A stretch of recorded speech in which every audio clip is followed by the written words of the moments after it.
whatever the outcome of the trial, you end up voting. For one, I think it is a weak case, but I will reserve my judgment until all the evidence is presented to us, and then we will make the proper vote when the time comes. Thank you, Mr. President. Mr. President, just to add to the discussions, because the Senate right now is under extreme pressure. All eyes are on us, Your Honors. And each Congress, each Senator stood up to many of these challenges. On my time, it was the fake People's Initiative that we defeated. Now it's about the impeachment of our Vice President. So we must act in accordance to our rules and traditions and precedent. Many sides have been spoken and explained. The good Minority Floor Leader wishes to have it the soonest possible time, although our precedence, Mr. President, is that we file it to the Committee on Rules. The Rules releases the report, and then we take action as jury, as judges on this impeachment. Ang akin lang po, sana kung ganun po ang proseso na pipiliin natin, no, didesisyonan natin, gawin natin kaagad. Ako po ay taga Mindanao. Pareho po kami ni Senator Bato de la Rosa. Kaya ako hindi naniniwala sa mga survey. Kasi the surveys were read wrong in May, what was that? May 12? May 12, 2025. All surveys were thrown out the window. And the real story was 7 of the 12 senators were not members of the alliance, so of the national government. So ibig sabihin, may mensahe po silang ipinapadala sa taong, sa lahat, sa buong Pilipinas, na kaming sa tagasulok ng Mindanao at Visayas ay meron din boses pagdating sa halalan. Pero bilang senador, Mr. President, we must do our constitutional mandate with due respect to all those concerned. Mandato natin sa Constitution yan. At nang hindi natin gagawin yan, ay bugbog tayo sa mata ng publiko. So that's why I agree with the Minority Floor Leader. Whatever the outcome of the trial, you end up voting. For one, I think it is a weak case, but I will reserve my judgment until all the evidence is presented to us, and then we will make the proper vote when the time comes. Pero ang punto dyan ay dadaan tayo. Kailangan natin dumaan sa constitutional process that was given by our forefathers when they wrote the 1987 Constitution. Yun lamang po. Huwag po natin patagalin pa.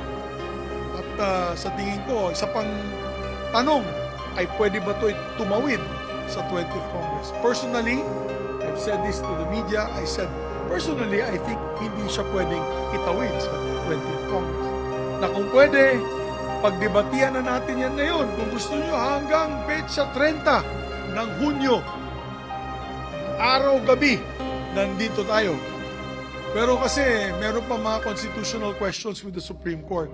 So, my point being is, let us follow our constitutional mandate of the Constitution. So I agree with the Minority Leader, but at the same time, I also agree with our colleagues, Mr. President, that proper procedure should be followed. Para pabilisan na lang natin yan. Para malitisan natin na maayos, mapakinggan natin ang mga ebidensya, kontra at pabor sa ating mahal na Vice Presidente, and then we make the decision at the proper time. But I don't think we can skirt from our constitutional duty. I'm not a lawyer. I'm an agriculturist. But I truly believe when I took my oath to defend and protect the Constitution, we must do so without fear or favor. Lamang, at the end of the day, this is a political exercise. Buboto tayo. Di, buboto tayo. Tama? Minority Leader? Yun lamang po, Mr. President. I just had to weigh in because the Senate, I love the Senate, Mr. President. I love this institution. And I don't want to see all the brickbats that are being thrown to us saying that we are not doing our duty. We must stand up, rise to this occasion and do our duty. Thank you, sir. Thank you, Senator Subiro. Before we dispose of the matter pending at hand, President, I think Senator Grace po is seeking the floor. is recognized.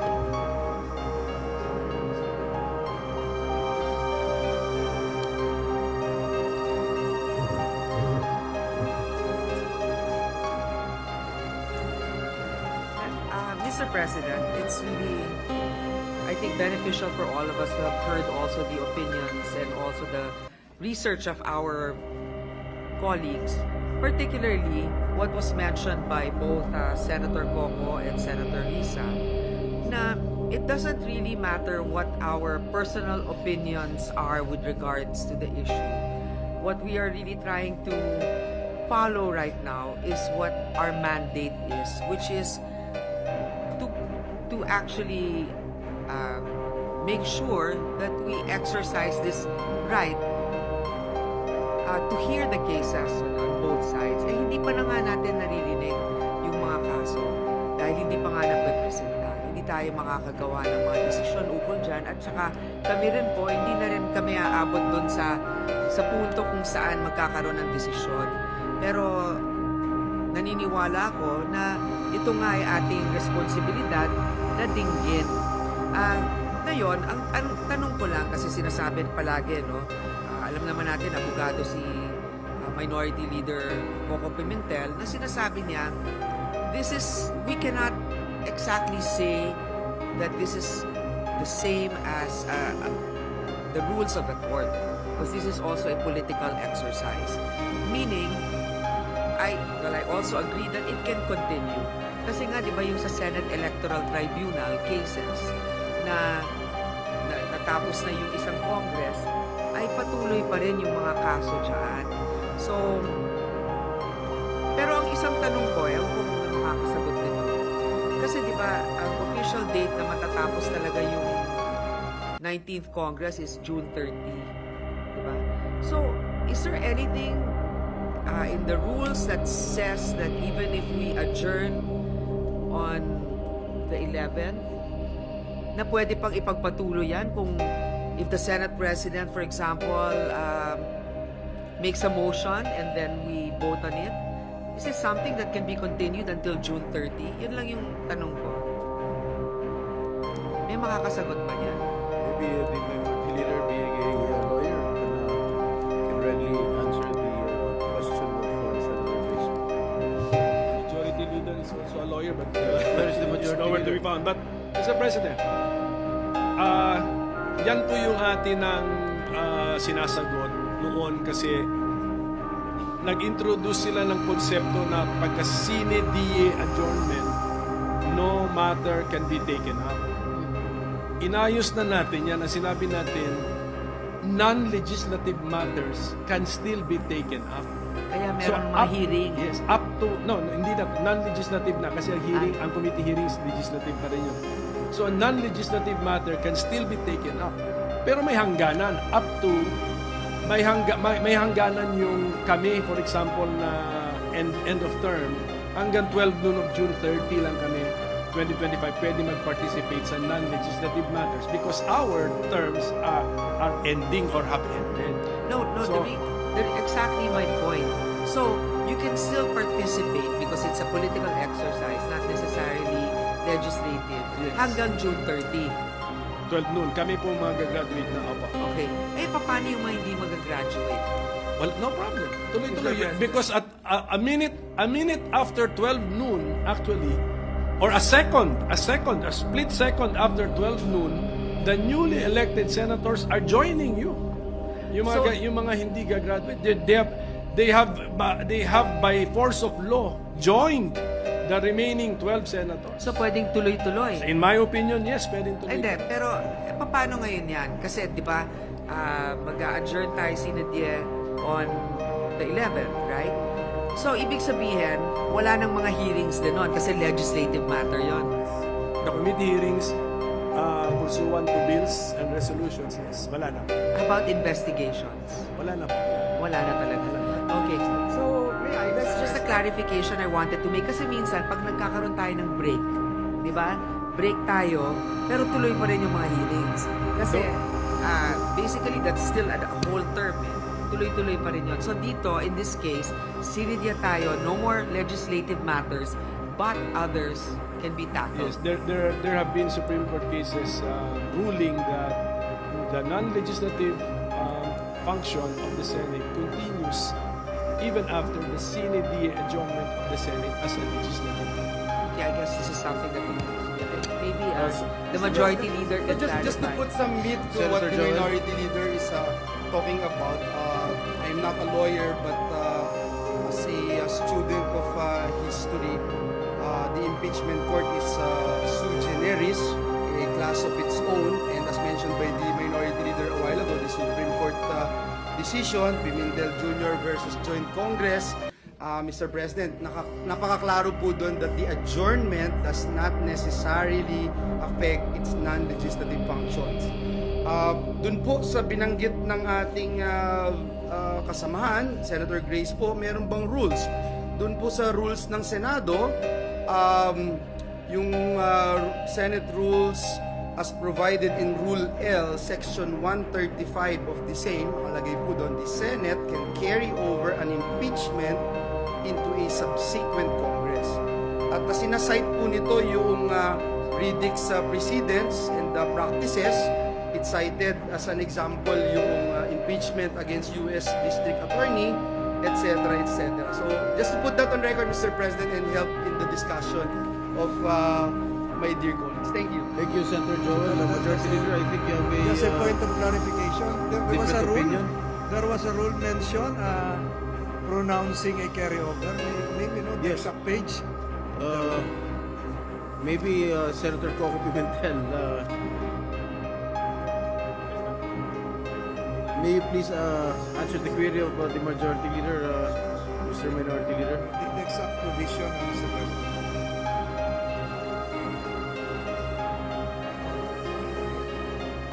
The exact provision because I've been scrutinizing this for the last several days. Are you referring to the rules of the Senate? That's what As mentioned earlier, Mr. President, yung suppletory, Mr. President, yung Riddick's precedents and practices. Yun po yung bilanggit natin. Yes, Mr. Which is suppletory to the Senate rules as provided in Rule L, Section 135, Mr. President. Thank you. Just a quick retort, Mr. President. If with the permission of Senator Grace Poe, still has the floor.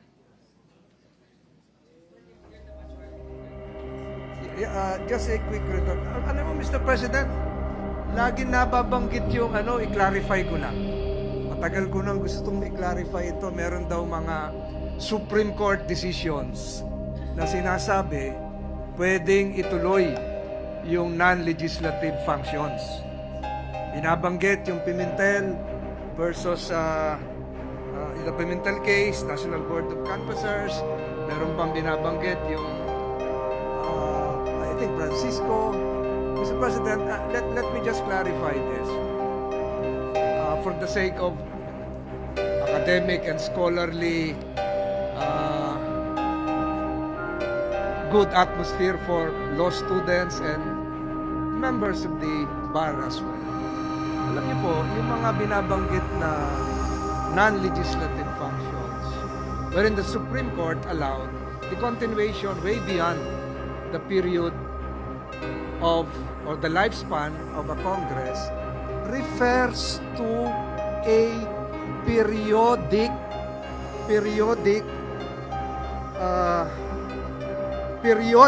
created constitutional ad hoc body. Alam niyo po yung National Board of Canvassers, pagkatapos ng isang eleksyon, presidential elections, nakalagay sa ating saligang batas, created talaga yon to count and canvass and to proclaim. Ganon din po yung mga ilang tribunals, yung mga electoral tribunals, etc., etc. Periodic, predictable, regular, constitutional ad hoc bodies. Kaya po, tuloy-tuloy yun kasi may command po ang Constitution, merong provision pertaining to this periodically created ad hoc bodies. Ang impeachment trial court po, is not periodic. Hindi po ito tuwing magkaka-eleksyon, merong impeachment trial court. Hindi po ito regularly created. Ito po ay nakikreate lang pag merong nagsampa ng kaso sang-ayon po doon sa ating saligang batas that would trigger the words initiate coming from the House of Representatives, the word again, often used, yung forthwith. Kakaiba po yung mga non-legislative bodies na periodically created na sinasabing pwedeng tumawid. Kaya po ang sinasabi ko lagi, ang atin pong constitutional clock deadline is June 30. Dahil wala naman pong nagsabi na pwede tayong tumawid beyond June 30 as a Congress.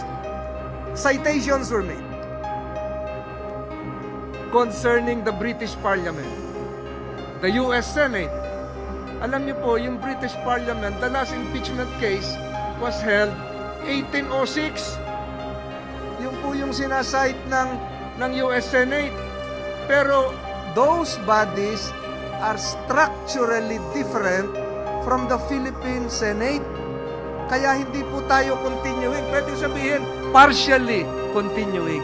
We all cite cases with reference to continuing body words coming from decisions of the Supreme Court interpreting the 1935 Constitution. Ito yung sinabi ko last week, na yung 1935 Constitution, ang eleksyon ng senador, 888. Meron lagi naiiwan 16. Ganon din po sa British Parliament na yung House of Lords ay naiiwan because lifetime po sila. Yung life peers, yung hereditary peers, yung religious peers, 780 members of the British Parliament, yung House of Lords, forever na po yun, kaya continuing po sila. Yung po yung sinasite ni na Jefferson, yung po yung sinasite ng US Senate, kasi po, ginaya po nila yung US Senate, 100 senators, 67, naiiwan dahil 33 ang na ini-elect every 2 years. So, structurally different po ang Philippine Senate under the 1987 Constitution. Kaya hindi po pwedeng tumawid. Sa mga nakikinig ngayon, nagkaroon ba ho ng dereliction of duty, release ba ho ang Senado? Hindi po.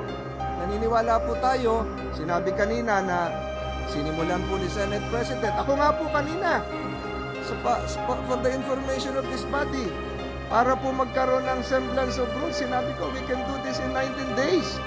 I filed Senate Resolution 1367 para makita kaya natin gumawa ng trial calendar. Sabi nila, napakabilis yung 19 days. Si President Trump na-impeach 5 days. Si President Clinton, maigsi din po yun.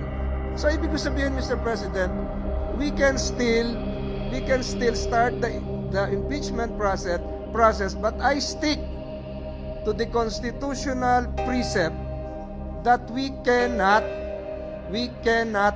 carry over.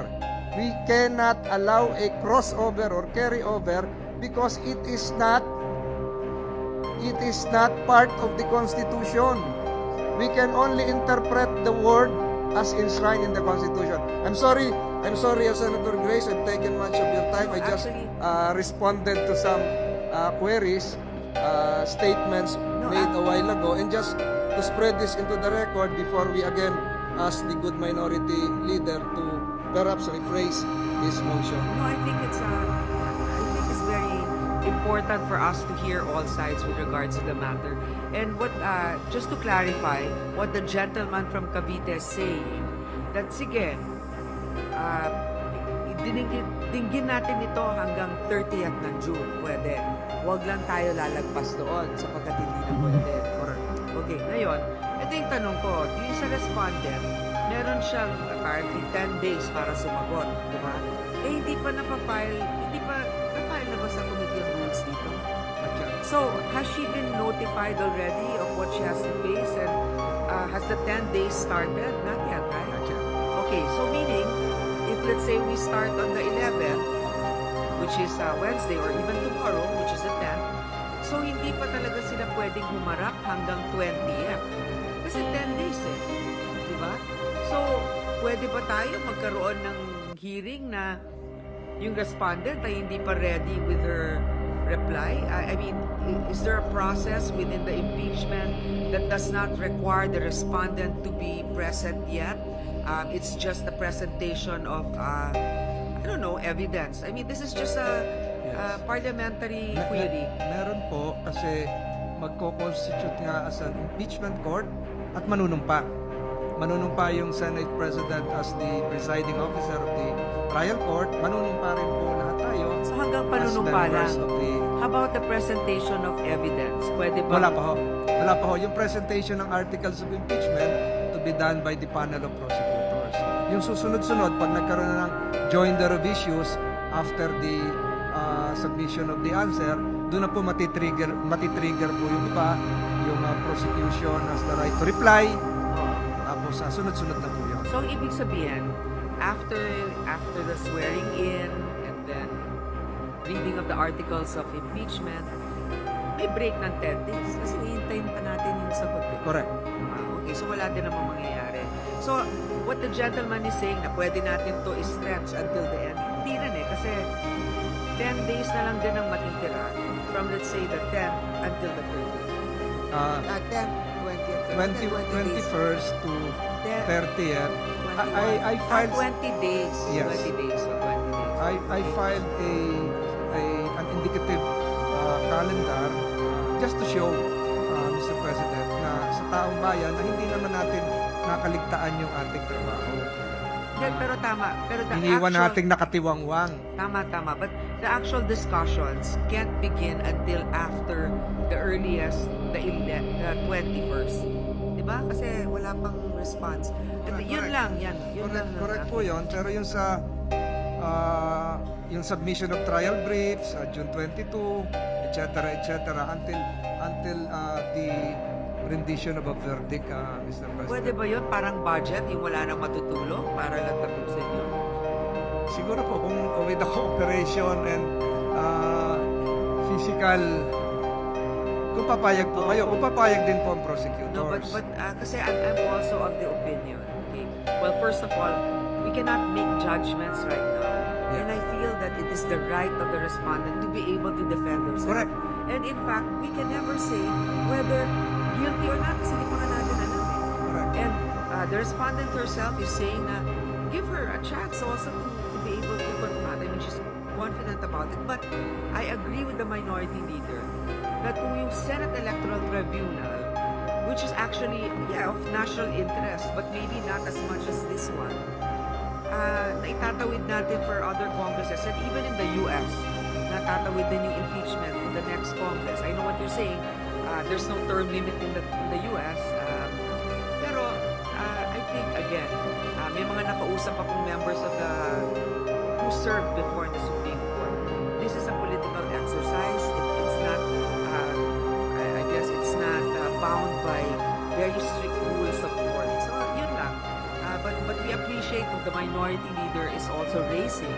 Because, nga naman, I mean, these are two schools of thought, but we are all in agreement here that we cannot make judgments at this point, but we have to definitely hear it. Thank you. We totally agree.